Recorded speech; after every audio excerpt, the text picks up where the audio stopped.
해썹 인증을 취득하고 나서 매년 정기조사 평가를 받게 되어 있습니다. 이번 차시에서는 이와 같은 정기조사 평가, 다른 말로는 사후관리 평가라고 합니다. 이런 평가 제도의 전반에 대해서 다뤄보도록 하겠습니다. 3차시 진행하겠습니다. 이 3차시는 정기조사 평가에 대해서 살펴보겠습니다. 앞선 차시에서 우리가 인증평가에 대해서 살펴보았습니다. 자, 인증평가는 식품안전관리인증원에서 최초 인증평가를 나오죠. 정기조사평가는 안전관리인증원이 아니라 지방식약청에서 정기조사평가를 나옵니다. 그래서 평가 항목에 보는 관점들은 유사합니다. 그러나 법률적인 규정들이 좀 다른 부분이 있어서 다뤄보도록 하겠습니다. 자, 정기조사 평가는 다른 말로는 사후관리 평가라고 부릅니다. 이런 평가의 법적 근거는 식품위생법 시행규칙 제66조에 있습니다. 이 조항에 의하면은 지방식품의약품안전청장은 해썹 적용업소로 인증받은 업소에 대하여 해썹 준수 여부를 매년 1회 이상 조사 평가할 수 있다라고 되어 있습니다. 자, 그러면 어떤 내용들을 조사 평가를 받을까요? 크게는 두 가지입니다. 첫 번째는 위의 요소의 분석과 중요 관리점의 결정. 우리 해썹 1원칙과 2원칙이 되겠죠. 이 두 가지를 포함한, 꼭 두 개만 보겠다는 뜻은 아닙니다. 이 두 가지를 포함한 식품안전관리 인증기준 전반에 대한 준수 여부를 보겠다. 결국은 최초 인증의 평가 항목과 유사할 수밖에 없습니다. 두 번째는 법 제64조에 따라서 법정 교육훈련이 제대로 진행이 되어 있는지, 즉 교육훈련의 수료 여부를 따져보겠다 이겁니다. 그래서 이 두 가지 항목을 주요 조사 평가 대상으로 삼아서 평가를 하게 됩니다. 그래서 1년에 한 번씩 이렇게 실시하는 것을 우리가 정기조사평가 또는 정기사후관리평가라는 말을 쓰고 있고요. 특별한 이유가 있을 때 수시에 어떤 예를 들어서 어떤 식품 안전에 대한 새로운 이슈가 나왔을 때, 또 여름철에 식중독이 우리나라에서 많이 퍼지고 있을 때, 특별한 품목에 대해서 어떤 문제가 생겼을 때 본청 식중독 예방관리과에서 무작위로 사후관리 평가대 하되 특별하게 또 수시로 한다는 그런 개념으로 용어를 구분해서 사용하고 있습니다. 자, 이 사후관리용 선행요건 관리의 평가표는 어떨까요? 자, 식품 제조 가공업 등에서 사용하는 그 평가표는 인증평가용과 평가표가 동일합니다. 그래서 동일한 평가표를 갖고 평가를 하되 다만 합격의 적합, 부적합의 기준이 달라질 뿐입니다. 우리가 최초의 인증평가에서는 적합이 85점이 넘고 또 보완이 70에서 85점 사이일 때 보완 판정을 받을 수가 있는데 이와 같은 정기조사평가, 즉 사후관리평가에서는 보완 판정이라는 것이 존재하지 않습니다. 그래서 적합이 85점 이상이고 그 미만인 경우는 바로 부적합으로 판정을 받게 된다는 것이 크게 다른 점이 되겠습니다. 그 취지는 무엇일까요? 최초의 인증보다 우리가 1년이 지나서 해썹 시스템을 운전해가면서 많은 부분들에 대한 보완점들이 나올 것입니다. 그리고 또 개선의 과정을 거쳤기 때문에 보완이라는 판정을 주지 않고 85점 이상을 반드시 유지하도록, 최초 인증평가 때 85점을 넘었는데 그것을 계속 유지하라는 그런 취지에서 보완이라는 부분을 두지 않은 것 같습니다. 자, 이럴 때 주의할 게 하나 있습니다. 감점 기준이 있습니다. 정기조사 평가를 하는 과정에서 그 평가 항목 중에서 반드시 점검하는 사항이 전년도에 정기조사 평가가 있었다면, 최초 인증받고 처음 받는 정기조사 평가라면 최초 인증 평가가 있었겠죠. 그 1년 전의 평가 과정에서 개선 조치로 지적을 받은 부분이 있다면 어떤 부분에 권고나 시정을 요청받은 그런 사항이 있는데 그 사항을 이행하지 않은 상태로 이번 정기조사 평가를 받았다 하는 경우는 그 해당 항목에 대해서 감점의 2배의 점수로 감점을 부과하는 것입니다. 이 점을 유념해서 실제로 전년도의 지적사항에 관한 부분들은 먼저 개선 조치를 이행하는 것을 권하겠습니다.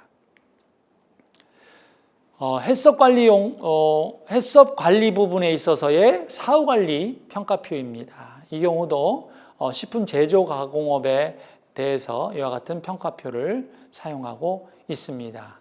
자, 인증평가와 마찬가지로 200점 만점에서 170점 이상을 획득했을 때 적합으로 판정을 받고 170점 미만인 경우는 부적합 판정을 받습니다. 즉 85% 이상을 점수를 얻어야 되는 것이고요.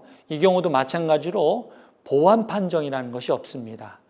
그래서 적합 아니면 부적합이 되는 거고, 또 선행요건과 마찬가지로 감점 기준이 있습니다. 즉 전년도 평가에 개선 조치 사항을 이행하지 않았을 경우는 해당 항목에 대해서 2배의 감점을 받게 되어 있습니다. 이 점을 잘 기억을 해 두시기 바랍니다. 자, 이와 같은 정기조사 평가를 통해서 어떤 조치들이 내려질 수 있을까요? 적합 판정을 받았을 때는 아무 문제가 없겠죠. 그런데 부적합 판정을 받았을 경우, 또 부적합 판정뿐이 아니라 개별 평가 항목 중에 어떤 항목들이 부적합으로 미흡한 것으로 나왔을 경우 각각에 따른 행정조치 사항입니다. 크게는 2가지가 있습니다. 첫 번째는 시정명령이라는 행정조치를 받을 수 있습니다. 2번째는 인증 취소라는 행정조치를 받을 수 있습니다. 하나하나 설명을 해보겠습니다. 자, 시정명령과 관련된 사항은 법 제48조 8항, 시행규칙 67조에 규정되어 있습니다. 여러 가지가 있어서 하나하나 살펴보도록 하겠습니다. 첫 번째, 영업자와 그 종업원이 법정 교육을 받지 아니한 경우입니다. 자, 우리가 이야기해온 이 교육훈련이라는 것이 해썹에서는 법정 교육훈련이어야 된다는 것입니다. 법정 교육훈련이라는 의미는 법정 교육훈련 기관에서 식약처가 인정한 해썹 전문 강사가 강의하는, 그리고 해썹 전문 강사의 강의 비율이 규정화되어 있습니다. 그런 법정 교육 훈련을 받는 경우를 얘기하는 것입니다. 예를 든다면 영업자 교육, 팀장 교육, 팀원 교육, 정기 교육이 되겠습니다. 이런 교육들을 반드시 이수해야 되는 것입니다. 2번째는 정기조사 평가 결과가 점수로 봤을 때 선행요건이나 해석관리 분야에서 60% 이상 85% 미만으로 부적합 판정을 받은 경우입니다. 자, 85점이 넘으면은 적합이죠. 85점 미만이면 부적합인데 그 중에 60점을 넘어서 85점까지 이 점수를 받은 경우는 이와 같은 시정명령 사항에 해당이 되는 것입니다. 3번째는 변경 신청 사유가 있는데도 불구하고 변경 신청을 하지 아니한 경우입니다. 제63조 제4항 부분에 그런 조항이 있었죠. 하나는 중요관리점의 변경, 2번째는 소재지의 변경, 이 2가지 해당 사항이 있음에도 불구하고 변경 신청을 하지 않았을 경우는 시정명령 대상이 되는 것입니다. 자, 그러면은 인증 취소 기준은 어떨까요? 자, 인증 취소에 대한 법적 기준들은 제48조 8항, 그리고 시행규칙 67조에 관련 조항이 있습니다. 자, 첫 번째는 원부 재료의 입고 검사 관련된 부분입니다. 이 입고 검사 부분은 평가의 필수 항목이기도 하였죠. 그래서 원부 재료가 입고되었을 때 공급업체로부터 해썹 기준에서 정한 검사 성적서를 받지도 않고 또 회사가 스스로 자체 검사를 하지도 않은 경우가 바로 인증 취소 대상이 되는 것입니다. 두 번째는 작업장 세척 또는 소독을 하지 않은 경우, 그리고 종사자 위생관리, 개인 위생관리를 하지 않은 경우도 엄중하게 이렇게 인증 취소라는 그런 조치를 취하게 되어 있습니다. 세 번째 항목은 중요관리점에 대한 부분입니다. 즉 중요관리점 중에 해썹에서 생물학적 요소를 관리하는 중요관리점, 대체로 살균 또는 멸균 같은 것이겠죠. 그래서 가열 처리 공정을 중요관리점으로 많이 선정을 합니다. 이 중요관리점에 대한 모니터링을 실시하지 않았거나 또 한계 기준을 위반한 상황이 있을 때 우리가 어떤 조치를 취해야 되죠? 개선 조치를 취해야 됩니다. 즉 지체 없이 개선 조치를 이행하지 않았을 경우 인증 취소 사유가 되는 것입니다. 그만큼 중요관리점 위주의 관리를 중시한다는 해썹의 핵심 원칙을 고수하기 위해서 이와 같은 인증 취소 조항이 들어가 있는 것입니다. 중요관리점의 모니터링 그리고 중요관리점의 개선 조치 부분을 매우 강조하는 대목이 되겠습니다. 네 번째는 수질관리 부분입니다. 용수 중에서 우리가 지하수를 용수로 사용했을 경우 특별히 비가열 식품, 비가열 섭취식품입니다. 즉 소비자가 섭취할 때 가열 조리하지 않고 먹는 섭취식품들이 있죠. 예를 들어서 신선 편의식품류들이 많이 그럴 겁니다. 그런 제품들을 만드는 공장에서 원부 재료를 세척하는 세척용수로 지하수를 사용할 수 있습니다. 그렇죠? 또 배합수로도 사용할 수 있습니다. 그럴 때 이 지하수를 살균 소독하지 않은 경우는 인증 취소 조건이 해당되는 겁니다.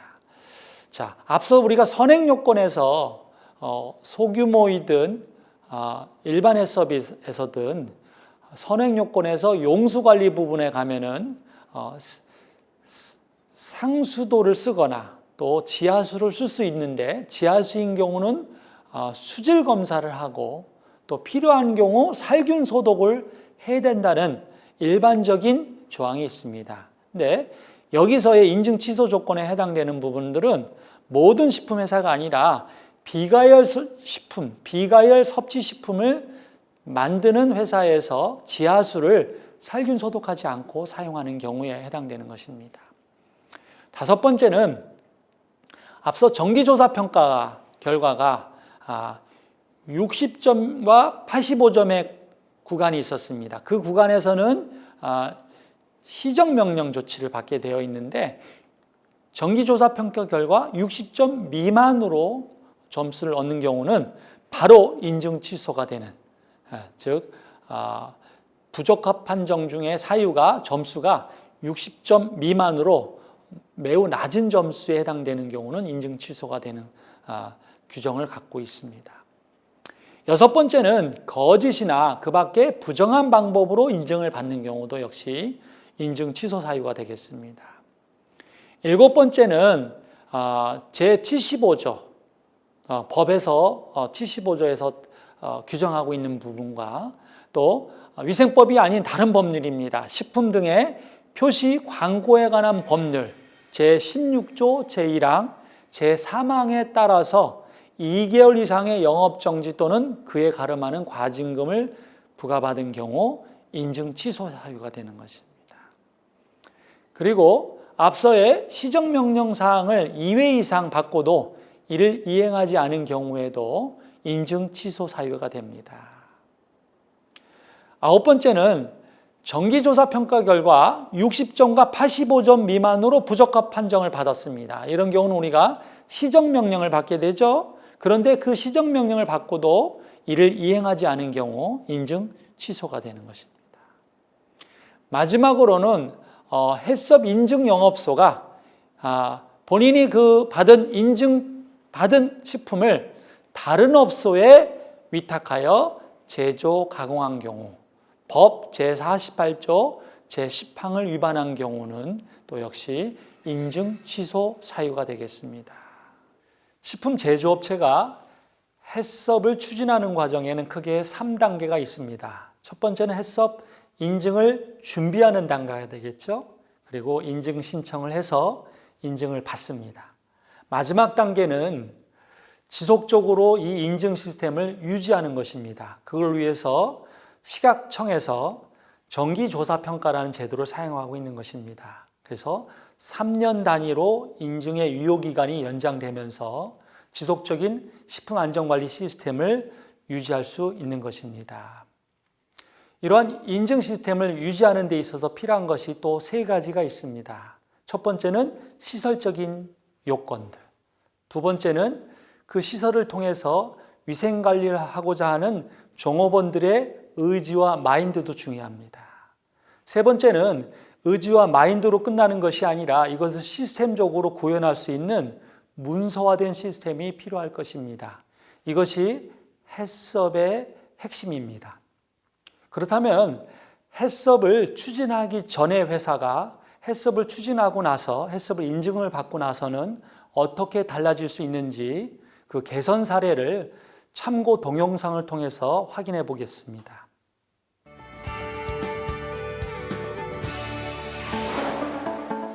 이 업체는 육가공 제품을 생산하는 업체인데요. 제조하는 개별적인 제품에 따라 제조 공정도를 제작한 것을 볼 수 있습니다. 이렇게 공정 흐름도를 제작하게 되면 공정 과정 중 어디서 교차 오염이 발생할 수 있는지 위험 요소에 대해 빠르게 파악이 가능합니다.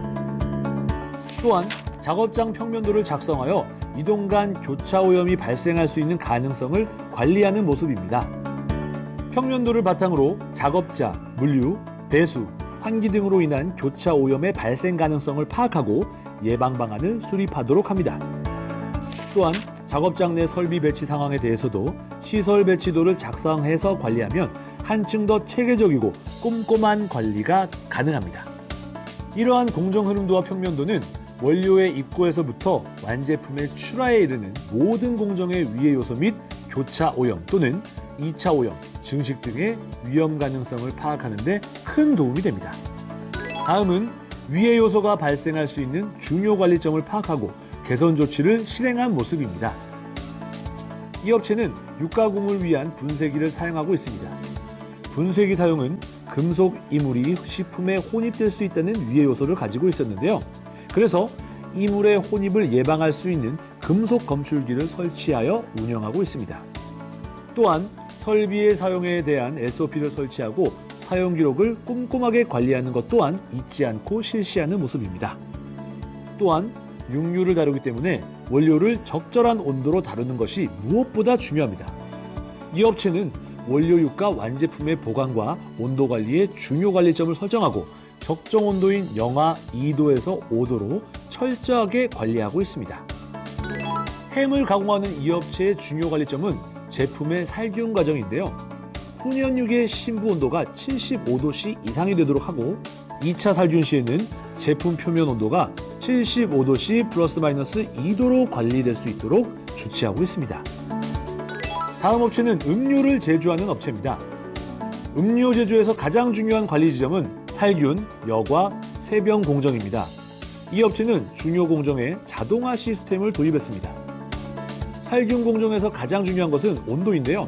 한계 기준 온도 미달 시에 공정이 자동으로 차단되도록 조치했습니다. 이를 위해 온도 측정 설비를 갖추고 작업장 내에 전 직원이 확인할 수 있도록 했습니다. 또 하나의 중요 관리점인 여과 공정에서는 안전을 위해 작업 전후 여과망 상태를 수시로 확인하며 이를 철저히 기록하여 관리하고 있습니다. 화장실에서 발생하는 교차 오염을 방지하기 위해 수건을 없애고 손 건조 시설을 설치했습니다. 또한 개인 위생을 강화하기 위해 손 세정제 또한 배치한 모습입니다. 화장실 외부 입구에 추가적으로 손소독기를 설치하여 화장실 손잡이에 의한 교차 오염까지 철저하게 관리하는 모습입니다. 이번엔 탈의실을 살펴볼까요? 개인적인 공간이기 때문에 관리에 손길이 덜 미칠 수 있는 곳인데요. 이 업체는 탈의함 상단에 위생복을, 하단에는 일상복을 보관하도록 하여 환복 시에 발생하는 교차 오염을 방지하고 있습니다. 또한 청소가 용이하도록 탈의함의 상단까지 빗면으로 처리한 모습입니다. 신발장 또한 실내에서 사용하는 작업화와 외출화를 구분 관리하도록 하여 교차 오염을 방지하고 있는 모습입니다. 작업장으로 연결되는 출입구의 모습을 한번 볼까요? 작업자들이 복장 착용 기준을 준수할 수 있도록 작업구역별 복장 착용 기준을 게시했습니다. 또한 손세척, 건조, 소독이 가능하도록 위생 설비를 잘 갖췄습니다. 이물이 낄 염려가 있는 작업화를 세척할 수 있는 구역을 따로 만들어 장화에서 발생하는 이물 혼입을 방지하고 있습니다. 마지막으로 소독용 발판을 설치하여 혹시 모를 병균의 작업장 유입까지 관리하고 있습니다.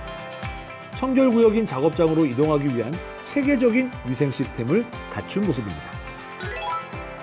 식품 제조에 사용되는 도구들 또한 중요 관리 대상인데요. 이 업체는 칼틀 보관함을 자체 제작하여 이물질 및 낙하균의 오염을 방지하고 칼날별로 구분 보관하여 관리를 용이하게 한 모습입니다. 또한 현장에서 많이 사용되는 장갑, 앞치마, 팔토시 등을 구분하여 보관함으로써 교차 오염을 방지하고 있습니다. 마찬가지로 청소도구 또한 청결구역과 일반 구역의 도구를 구분 관리하여 청결구역의 위생에 더 신경을 쓰는 모습입니다. 작업장 모습도 살펴볼까요? 작업장에서 사용하는 설비가 바닥에 직접적으로 닿아 있을 시 위생적 문제가 발생할 수 있는데요. 그래서 이 작업장은 모든 설비들을 모두 바닥과 일정 간격을 두게 설치하여 오염을 원천 봉쇄한 모습입니다. 방금처럼 따로 설비를 들이긴 힘든 상황이라면 바닥용 박스를 만드는 것으로 간단하게 이러한 문제를 해결할 수 있습니다. 또한 작업장 내에 동선을 잘 관리하여 교차 오염을 줄이는 것도 중요한데요. 이 작업장은 문과 테이프 색상을 다르게 하여 작업자와 원료의 동선을 구분한 모습입니다. 이동 방향과 구역 구분까지 간단히 테이프 표기로 해결했네요.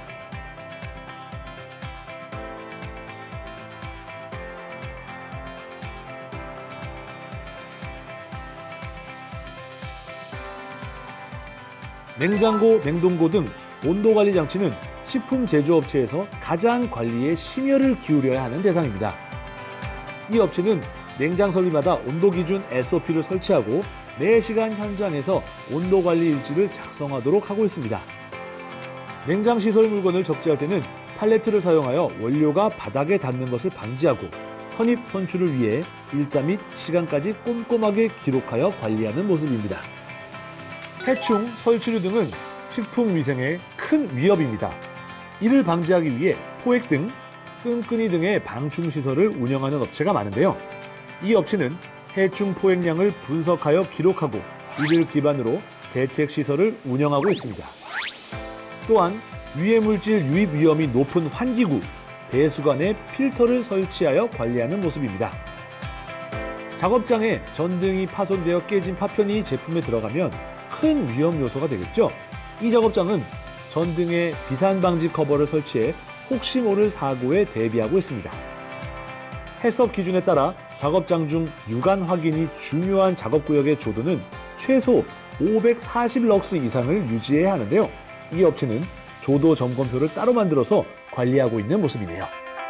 예, 동영상 잘 보셨죠? 이 동영상을 보시면은 대부분의 경우는 시설적인 부분을 주로 보게 됩니다. 그런데 이 시설적인 부분을 뒷받침하는 직원들의 마인드와 또 문서화된 시스템들, 즉 보이지 않는 곳에 노력 부분이 있다는 것을 여러분들이 기억을 해 두시기 바랍니다. 이상으로 정기조사 평가에 대해서 살펴보았습니다. 수고하셨습니다.